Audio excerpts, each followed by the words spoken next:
All right. All right. Welcome to our practice cast. We have plant on the right and plant on the left. Exciting. Mm-hmm. What's your name?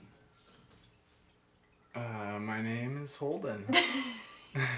You never really think about it, like how vloggers make it seem so easy. Well, And it like takes them so much practice.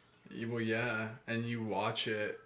So it just looks normal. Yeah, like people watch it and it looks so easy, and you're like, oh, I could do that. Yeah. Well, you also have to think about how YouTube started so long ago. And so people were making YouTube videos and talking to the camera when it was awkward for everybody. And so watching people be awkward in front of the camera was like normal to see. You didn't like recognize it as awkward because everyone was like using like a camcorder and uploading to YouTube and barely editing.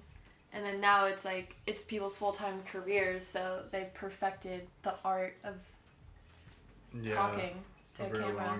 Over a long period of time. Yeah, definitely. I can see that. Anyways, I'm Kana.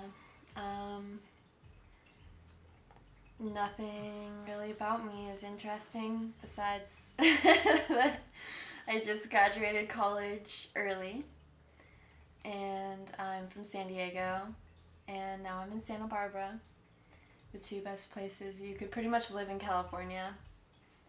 And yeah, that's where I am.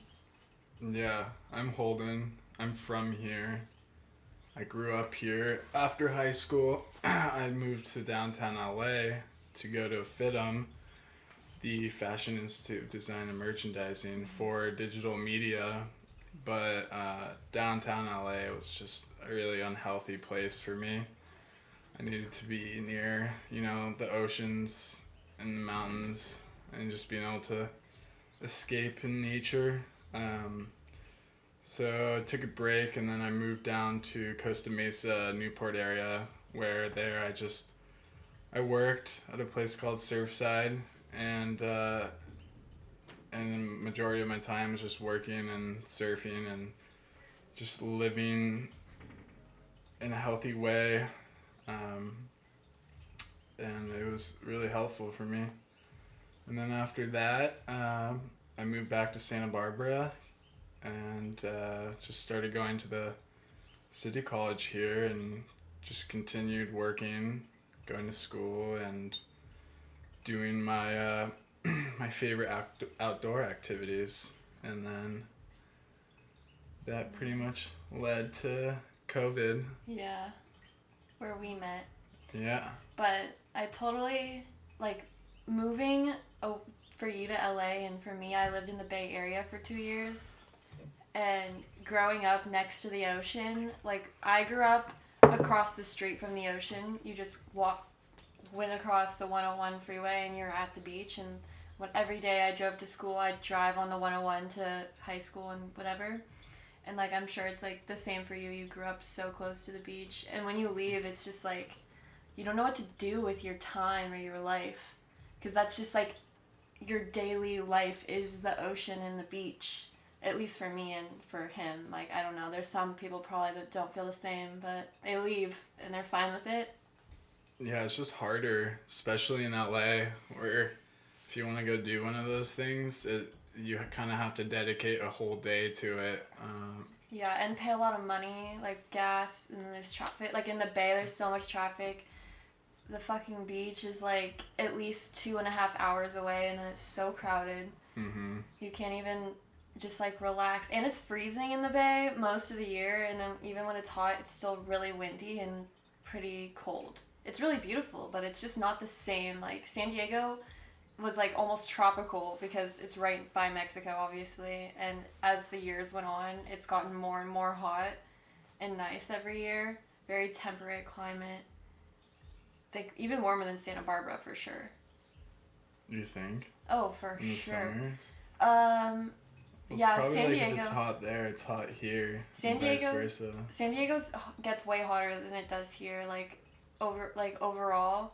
But just during, it's more humid there, And it's also just during the nights, it's like way hotter than it is here. Like here, it kind of drops more, I think, because the mountains kind of like make this, I don't know, formation that allows for it to cool down here at night. In San Diego, it's always just like humid air, just like. I've felt like it gets more humid here because it's like the town is in between the mountains and the ocean, and all that moisture gets trapped in between it. Yeah, I don't know. Especially like during summertime when that the June gloom comes in. That's like a whole different thing though. All that moisture just gets trapped in between that. Yeah. Just kind of sits. I just remember always being so much hotter in Carlsbad, and just like especially during the night, just like sweating through all of the night. Where here it's like I'm usually cold at night. But we're both very lucky of where we got to grow up and where we still get to live. It makes life harder money wise and scam. It makes life harder money wise and just like finding happiness in where you live, because I feel like a lot of people grew up somewhere shitty or just like not that nice, like average, like suburbs, and they're used to that, and then it makes it easier to move somewhere else that's just like more of the same because they don't know anything else, you know? Where it's like us, we always live in a place that people come to vacation to, so it's hard to just leave that and feel like happy.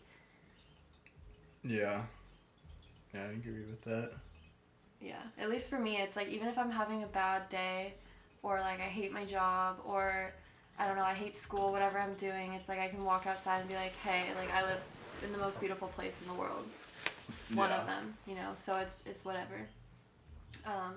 But I transferred to UC Santa Barbara after community college in San Diego, and I just got my bachelor's degree in economics. That was not a fun time. Nearly died. But I'm done and I'm very excited. Now I'm trying to start my career in the film industry, which has definitely not been easy, but it'll be worth it. Yeah. So now you know a little bit about us and where we're from, and I think we should get into why we're starting this podcast. Which is why, I don't know. Because it sounded fun. Yeah, that's exactly why. It sounded fun, and it, you know, gives something us, to do. you know, an outlet where we can be creative and talk about, you know, anything. Yeah, I feel like we're both very interested in a large array of subjects that are very opposing of each other, like just very different from each other, but we also kind of teach each other a lot of stuff. And just with COVID, it's been hard to even hang out with people and really like talk to people in person and about current events and just life and whatever. So it's kind of nice to be able to just like sit down and talk into the abyss. Yeah. And maybe have someone listen. Yeah, exactly. Just with, you know, like she was saying, how we have sometimes opposing thoughts. That's definitely true. But then there's sometimes she's a very passionate person about a lot of different things that he doesn't really care about necessarily. Like you're it's not really that I don't care about it. You're It's just just like I'm neutral about it. Yeah, or I'm not as passionate. So, and I like to be the person that just messes with her for fun to get a reaction out of it. So I will mess with her and just make it seem like he'll just say what he knows that I don't want him to say. Yeah. To see me get angry or for the most part or annoyed. Yeah.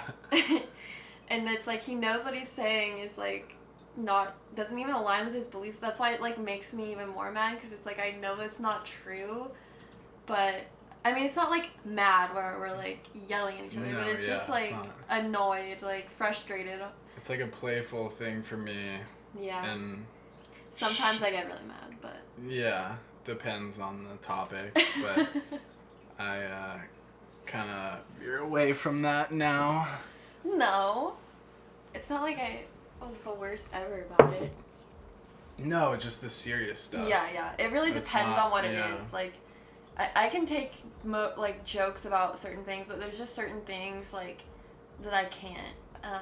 Which I think everyone's kind of like that with whatever, something, you know? Mhm. I don't know about you, though. You pretty much can, like, joke about most things. Like, maybe one or two things, but... Yeah, it depends.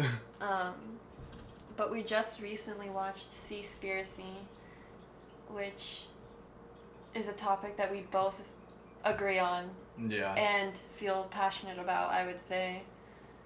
Yeah, I posted it. I didn't tell you, but I went to the skate park earlier, and one of my friends from high school a while ago, who I see every now and then there, but because I posted on my story, and he saw it, and he ended up watching it last night, and he came up to me to talk about it, and was just like fully amazed about what he heard from that, and just all the true facts, and he just started realizing how there's just, you know, I was talking with him about this, how you think about it, and now going back to when I was like a kid, I feel like I definitely saw more fishing trash, like trash that was from fishing,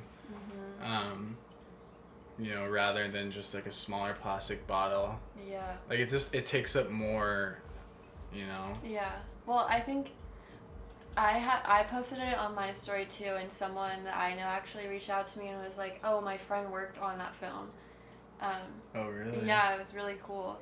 I didn't get to get into it too much with him, but yeah, going back to being kids, like, I think it's so easy for people to write off, like, climate change or just global issues with pollution because they don't live near somewhere that they're seeing a change, or it's, like, very mild or just in a different way, where it's like we've lived on the ocean our whole lives, so we've seen it change, and the climate just, like my brother used to catch, like, tropical fish that had never been to San Diego before, or like they weren't normally caught there, like usually way down in Mexico because the water temperatures are raising so much.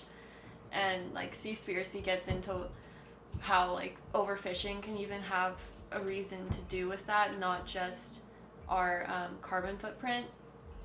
But yeah, I just think it's so crazy how much that they drill into your brain, like, oh, it's your trash, like littering, like, obviously 100% you should not ever litter at the beach, and I don't understand how anyone could ever do that.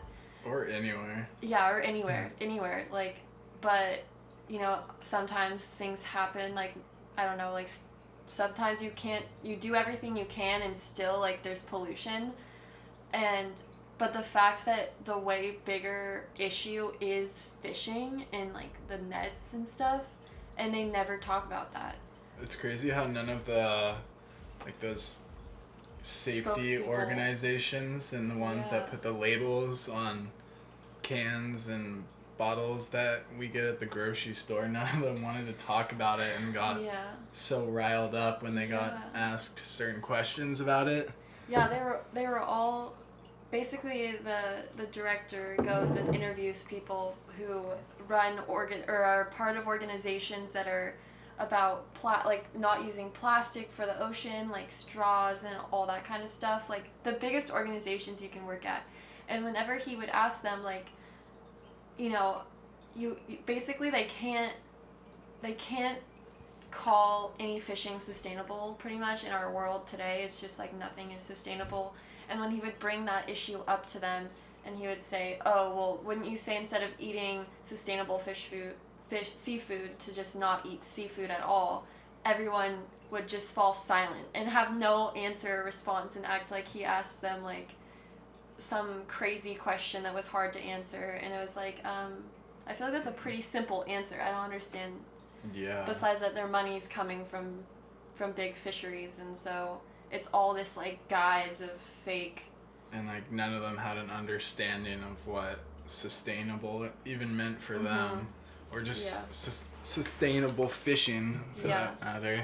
It was all just, like, buzzwords. You could tell they had this, like, script of what you're supposed to say, And whenever they were asked deeper into a question, it was like silence or just like circling back around to what they've already said. And it was very broad statements and terms. But yeah, we definitely recommend watching Seaspiracy. I've been vegetarian personally for 4 years almost now. And I don't eat fish. I haven't my whole life. Luckily I've never liked the taste. So yeah. I do spearfish and go lobster diving sometimes for fun, but only during the correct season with a license or a license. Yeah, with all the proper licensing and stuff. But if I do catch something, for me it's a little special because it's, I'm in the environment and using primitive tools. I just use a Hawaiian sling, which is basically just a spear with a rubber band on it. I don't use any guns and stuff. It just, for me, it feels more primitive, and I just feel really connected. And anything I do catch, I bring it home, give it to my older brother who's a chef, or my parents, and they're super grateful about it. But well, it's almost like the idea of farm to table, but it's like yeah, your hands to table. Like personally, I'm vegetarian. Well, I really don't like meat anymore because I've been vegetarian for so long, but in the beginning it was for like climate reasons, and I don't believe in the industry of meat or of just like fishing, because it has such a negative impact on our planet and people. They were even talking about how like people are enslaved basically to get fish in Thailand. Oh yeah. And I wouldn't personally be like angered by someone who was raising like cattle on their farm and that was like their way of survival, and how they like sold it at the town market. Like I don't personally have a problem with that, with meat like that. It's just a very small portion of society anymore. But if was how things were again, like I would maybe consider eating meat. I don't know. I don't really like it anymore, but it's been so long. Plus with all like the new ways that they're making meatless meat. Yeah, it's also real tasting. It's so good. Yeah, it's good, and it's enjoyable. Like more protein, and there's not antibiotics. And there's, I don't know, unless you like, I don't know. I think it's better, but I'll still eat meat from time to time, but for the most part, it's not an everyday thing. I just I like the taste if it's cooked right, and just I like good meat, not McDonald's chicken nuggets, or like I like to get the protein from it, and it should be an experience more than an everyday thing. And I think that's like the number one thing that people miss out on, is that you don't have to be perfect. Like you don't have to be a perfect vegetarian. You don't need to be a perfect vegan. Like if you're just making choices to eat less, that's even more helpful. Mm-hmm. And that's what I've like told my parents. Like you don't, because they feel the same way, but they're like, oh, I can't just completely give up meat. And I'm like, you don't have to. Like just eat it a few days less a week, and that's something. That's all that matters. Yeah. But we also he has fish tanks that he takes care of, so I feel like that even gives us a different perspective, like taking care of fish and seeing their personalities. Definitely, there's a certain amount of fish that you can definitely find a personality in them, or just start to see it once they start getting comfortable with you. Mm-hmm. But for me, fish tanks are like a living art piece, and I love it so much. For me, growing up, I had one in the house that I grew up in, and it was just kind of like a safe place where I went if I couldn't sleep or something, and I just focus on them and watch them, swim around, and it was just so pretty. It's seeing it that up close, so pretty and relaxing. Yeah, and creating your own little ecosystem within that tank is really nice. And with COVID, it's been super fun to dedicate a lot of my time to, creating a full-on planted aquarium tank. I've been doing it for the past couple of years and all that, but this year I've really gotten to be able to get into, taking care of it like yeah, full like time. the proper nutrients, the proper water balances, and just making sure the fish are all good. There's so much that goes into it that I never even understood. Like It's I maybe it's had a a lot of beta work. when I was a kid. We had like terrariums full of different lizards and stuff, which is like the same because we learned about how much you have to take care of lizards and frogs and all their different needs. But fish even, and like tanks even without fish, like you have to have the right pH, like the nutrients, the substrate, and yeah, I've loved Yeah. learning from you and just getting to like I always want a fish tank now because Yeah. I love our fish, our puffer fish. He's so cute, and he knows us, and he'll come and wait for food, and he'll go and play in the bubbles and stuff, and it's just so fun to get to see him. Yeah.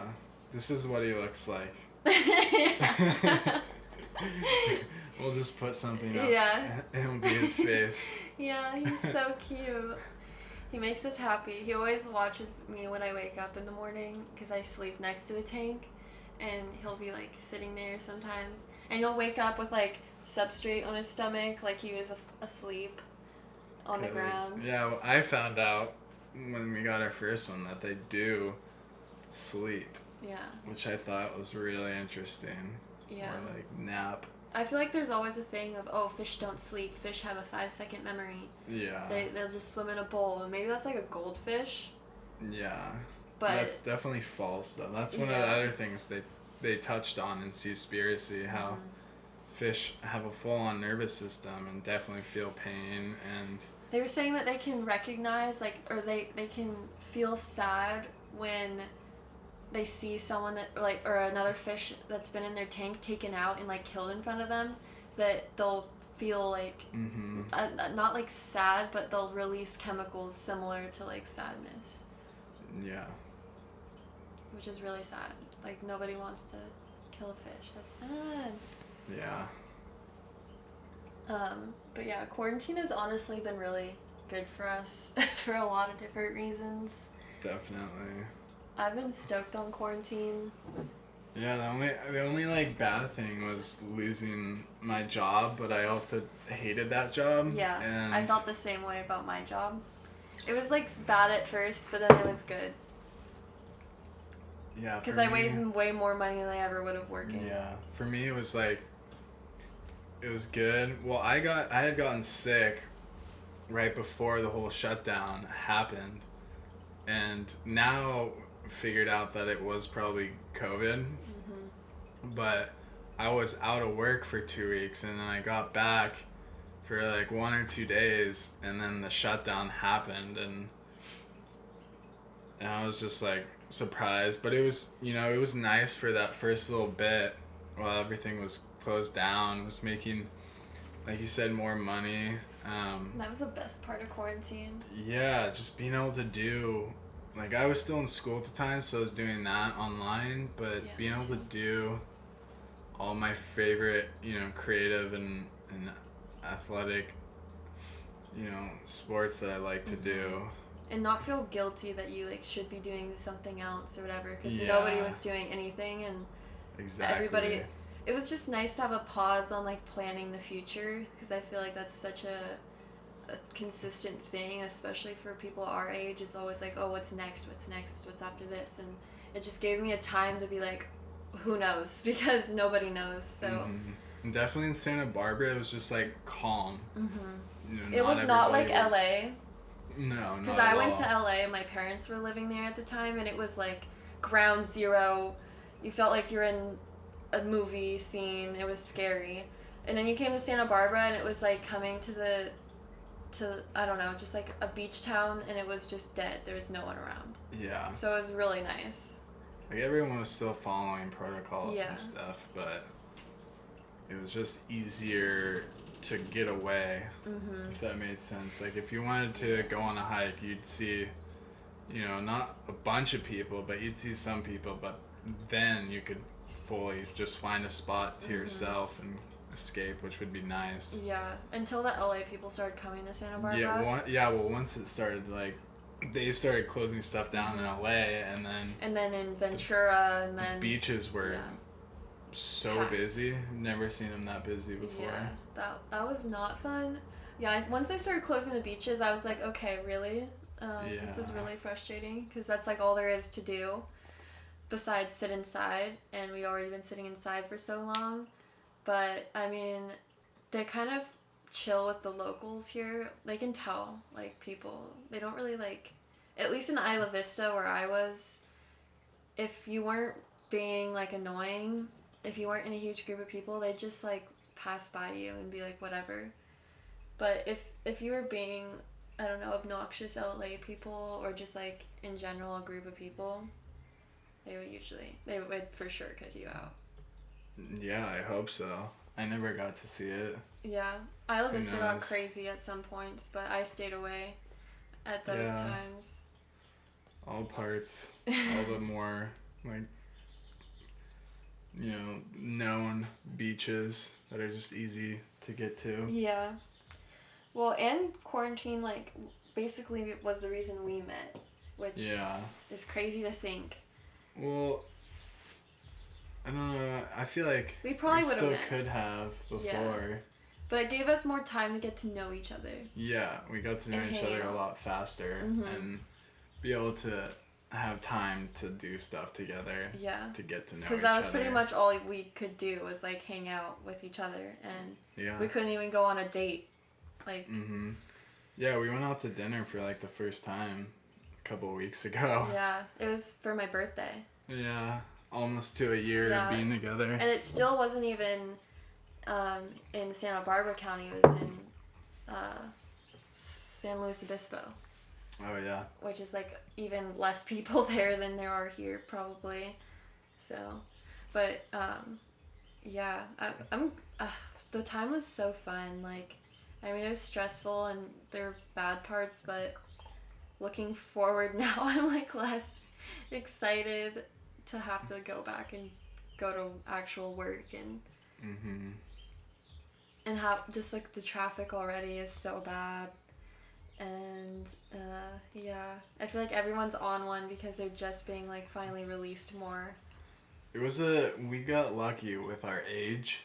I feel like our ages were, like, the best ones or just had the best benefits from that whole college situation. Kids. Well, I mean, it depends on your thoughts on college. Because if you were, like, a college person that loved, like, frat parties and, like, partying, then it probably, like, wasn't fun. Yeah, or fully being in class and, like, learning in lectures and But we're both people that don't party at all, and I hate going to class.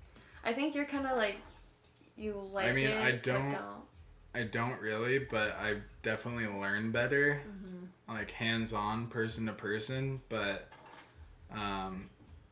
it's been new learning the different ways that they're doing things online now. But luckily, I have you, my personal tutor. Well, and it's just, I mean, the classes you're taking were so ridiculous anyways. For, like, he's a digital art major.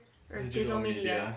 So it's like taking bio. Like, do you need to know bio? Yeah. Like, but, like, there were general eds to. Well, I know, but that's what I mean. It's like, if it's classes that are, like, not really important for your major, then it's like you might as well just get it over with online. It's so much easier, and you waste less of your time. Like, I saved so much time. Like, I was able to graduate early probably because I took classes online. Because I was able to take 5. Which is, like, at a UC school is a lot of units. It's, like, the maximum you can take before you have to, like, ask for special permission and stuff. And I was an econ student, so our classes are very rigorous, and it's, like, 3 times a week per class. So I would have basically been at school, like, every single day for, like, 3 to 4 hours plus trying to work. That's what I did my first semester of transferring, and it was hell. Like, I was constantly sick. Could never do anything. I could barely even sleep because I was so stressed and overwhelmed. Yeah, you were freaking out. Yeah. Well, you didn't even know me then, but from stories. Yeah, but I can just tell from the amount that I saw when it was online that's a lot. Yeah. That is a lot. It's basically just doing math, and that's like my hardest subject. I don't know why I decided to take. Well, I mean, I do know why, but yeah, it was I guess worth it in the end because I have a degree in econ, and I was like one of the few. I mean, UCSB is like more female. I think there's over 50% are females that go to the school, but still, like, econ is a very male heavy major. No, but my point for why I thought one of my points for why we got lucky for being at our age was definitely the help from unemployment and stimulus checks just allowing young adults getting into life.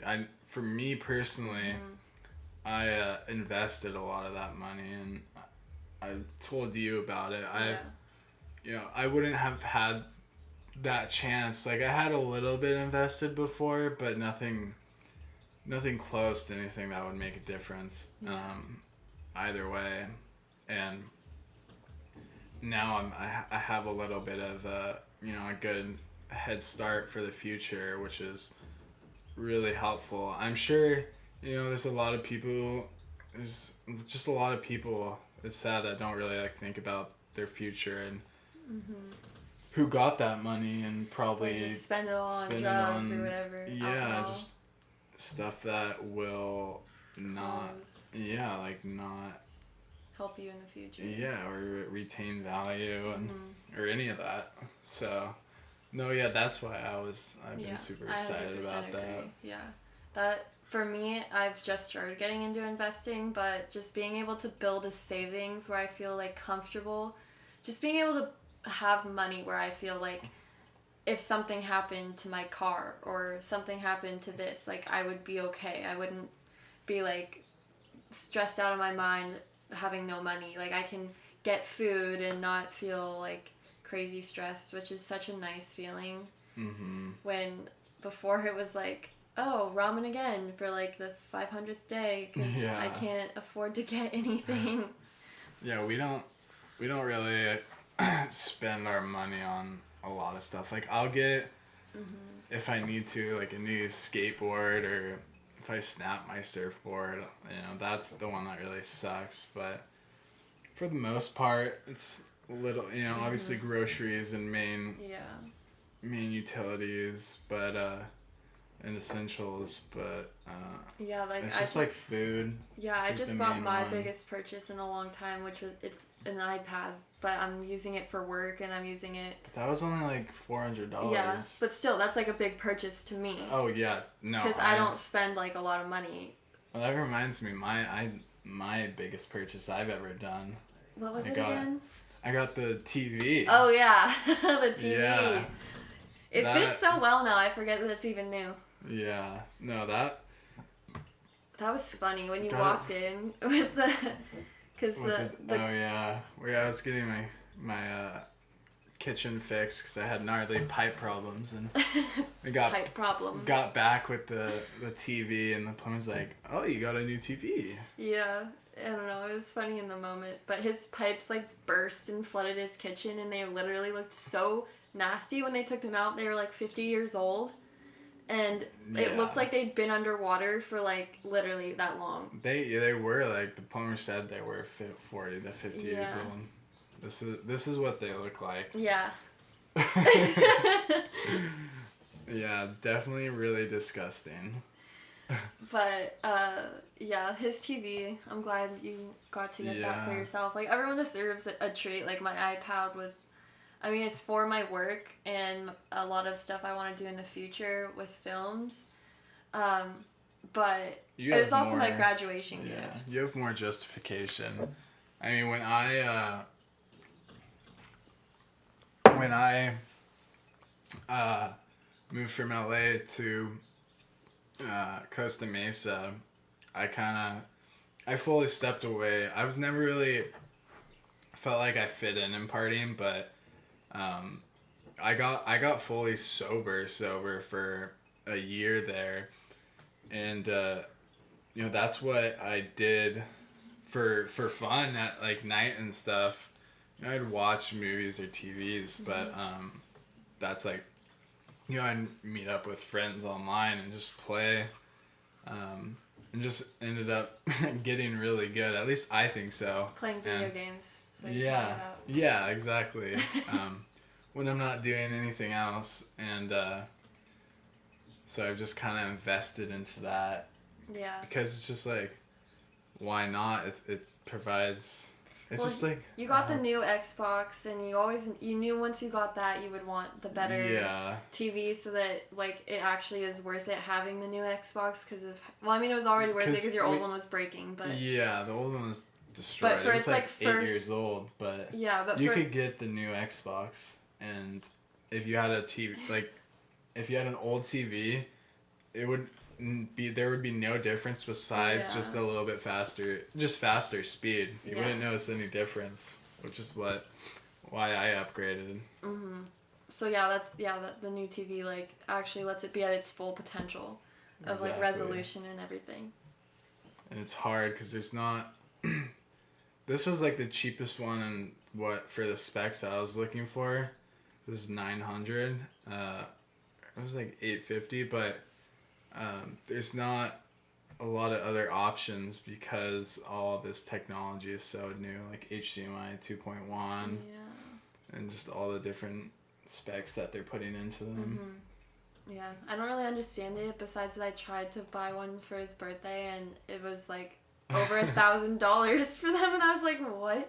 Because I know, when I was a kid, I remember TVs being expensive, like. Yeah, like, but you can get a solid TV now for like cheap. $100. Yeah, like I remember going to Costco as a kid and being like, oh, all the TVs are like $1,000, and like I had like a box TV until I was, I don't know, like late elementary school, and then it broke finally, and my parents, it was like one of those ones in between like the box TV and the plasma. It was like a thick plasma TV. Yeah. And then we finally got like a flat screen, but still it was like a cheap one from Walmart, and like the cheapest one you could possibly get. And so it's still crazy just to even like think back that long ago, and now they're like so cheap for ones that are just do like standard stuff or whatever. Technology's changed like so fast in our generation. It's crazy. Like my TV growing up had a VHS player and a DVD player in the TV. Mm-hmm. And I had it for like so many years. And then I'd watch Netflix, like when Netflix first came out, through the Wii attached to that, and it was like after when you got sent the DVDs. Yeah, that, but then also so we were first subscribed to Netflix when they'd send the DVDs, and then it was like right when they started streaming. Yeah. And then you would plug the Wii into the TV with like the yellow, red, and white little plugs into the back, and it was also plugged in like another like, I don't know, through something else, and it had there's so many cords. Yeah, I remember that. I forget what that cord is called, but. Yeah, I know, because it's like an AV cable maybe or something. Because at one point you'd have those 3, and then you'd have 2 more for sound. Yeah, I think that's what it was. There was like 2 more for sound or something. But yeah, the good old days. That's why I think we're at the start of something with crypto and the blockchain. Mm-hmm. For technology? Yeah. How do you think it would change like technology we use on a daily basis? Like I understand the blockchain technology changes a lot, but I guess I don't understand how it like apply to myself, you know what I mean? No, what? How would it change technology for me, like someone who just like is normal, who doesn't like use crypto on the daily? Well, it would make buying and spending or sending money a lot easier and faster. I guess it's And just hard for me to imagine it being like faster, like because Venmo is like I already just send it in like 1 second. Like how can it be faster? I mean, it's more just like sending it to different addresses. Like, I see how Venmo's fast, but Do you mean like how there's like a transfer period like into your bank account? Like yeah, it takes like 3 like days, that. but instead it like Yeah. go instantly to your bank account. Yeah, Okay. exactly. And like in the future there might be no need to have a full on bank account. You could have like it would be like an account with your money, but it wouldn't be at like a federal bank that has like the overall control, Yeah. and then like the government having the top control over Well, the fiat currency. yeah, that's true. But like couldn't you say that even if there were wallets like obviously there's like wallets that aren't attached to anything, but like the one I got like is attached to Exodus, which could like what if they became like as big of a like crypto bank basically? And then Like, wouldn't it that's- just be like the same kind of thing but just like now it's crypto? No, well, like that Exodus is just a wallet where you hold it. But it's a company that owns it, like that owns the app, you know? Yeah. So that's kind of like the same as Bank of America. Like, they that- don't it's, all have your money. They just own your wallet basically. Yeah, but I mean, I'm pretty sure Exodus was built on the blockchain. And So it's I'm not just sure what exact, like if they built it on Ethereum or what, but for the most part, after you... Look at your fish. What is wrong with him? I don't know. He's just like seizing. Really? I think he was like eating a rock. Yum. Ew. So Yeah, basically we you're don't saying like that fish. no, we want to give him away. But basically you're saying that that like the company itself isn't like in ownership because it's just like decentralized. So it's like Yeah. okay.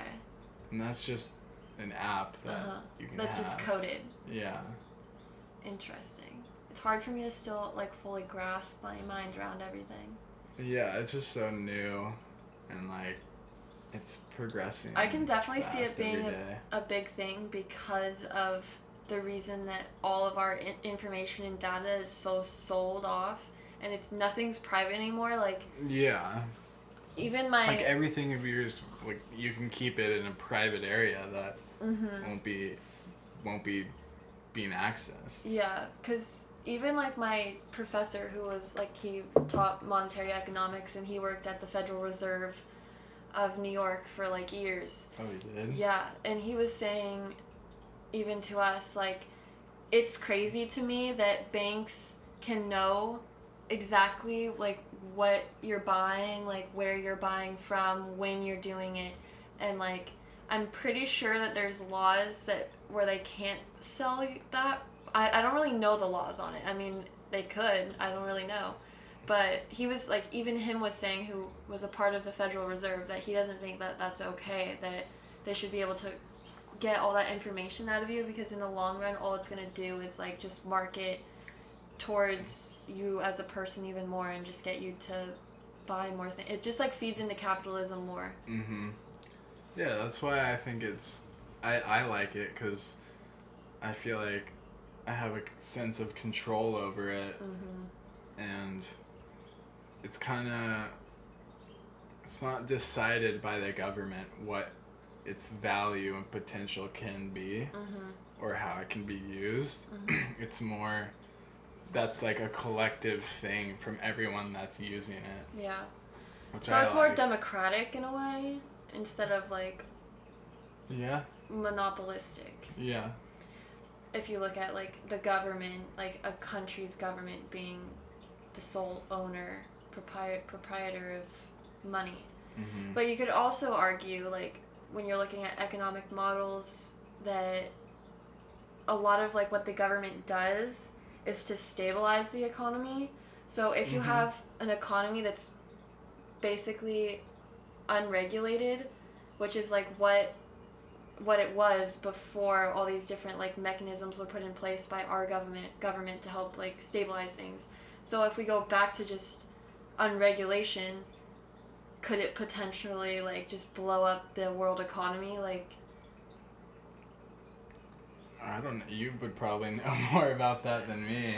I feel mean, like, yeah, there's gonna because be, but there's gonna be ways that and things that are gonna be built to, because we know all this stuff now after. well, I know, but so many different. But the whole thing about like, oh, the fiat currency can be inflated and deflated, but Yeah. like the reason for inflating and deflating is to combat like price instability and interest rates. So if there's no mechanism to fix interest rates or to fix like how much something is worth, you could have hyperinflation. Like you could have a Bitcoin be worth, $1 million, but then a piece of gum is like 2 million Bitcoin. So it's just like there's no sense to what could go wrong. I mean, like, I'm not saying it would go wrong. You're the right person to question that. It's a good thing to question. Because I'm honestly just thinking about that right now, and I feel like that's kind of something that could happen. Because that's like what went wrong in the Great Depression is they didn't understand that the dollar, like, them just like allowing the dollar to be is what caused so much like friction with the Great Depression, and then like so on afterwards, and things didn't become more stable in the economy, especially the world, until after World War II, because it basically like got everything going again. Yeah, we're gonna make some ice cream later. But anyways, like the Great Recession also went really bad because we overregulated in the wrong ways. Like it's not overregulated, but we just regulated in the wrong ways. So it's like governments have the potential to make a lot of mistakes as well. But the thing about the coronavirus recession that we saw is that the government took the correct actions, and that's why we're not seeing complete global economy collapse, because they learned from the Great Recession to put these mechanisms in place for banks and for other places that hold your money, and inflation and giving out money. Like, who would give out money, let's say, if like we went into a recession? And I mean, the government could give out crypto, I guess, but like the reason that our money is still worth something is because they're keeping interest rates low. So we're able to like, people are able to invest still. So if interest rates just went up, then it wouldn't help anything, Yeah. But also the thing is, it's like because they gave us money, inflation can happen. And so if that happened in crypto, if inflation happened, then who is going to fix the inflation, Yeah. I don't have enough knowledge to figure that out. Yeah. Well, the thing is it's probably so new. Like, there's probably not a lot of like economic cryptocurrency people like thinking. I mean, I'm sure there are people like thinking about the ramifications, but or like the justifications. But there's no data. Yeah, I'm sure there's ways that will be applied and will come out. Well, I think that you could ways. probably test it through like gaming communities. Mm-hmm. If you make like a miniature economy in a game, then you can kind of that'd be a good way to do it. Yeah. On crypto. That was, I don't know. I just thought of that now. Thanks for watching. Come back. Make sure anytime, any place. To like, subscribe, and comment your favorite word that we said. Comment which plant's your favorite. Yeah, and if you have a favorite fish. Yes. We want to hear it. Thank you. Bye. Watch out for snakes. Bye.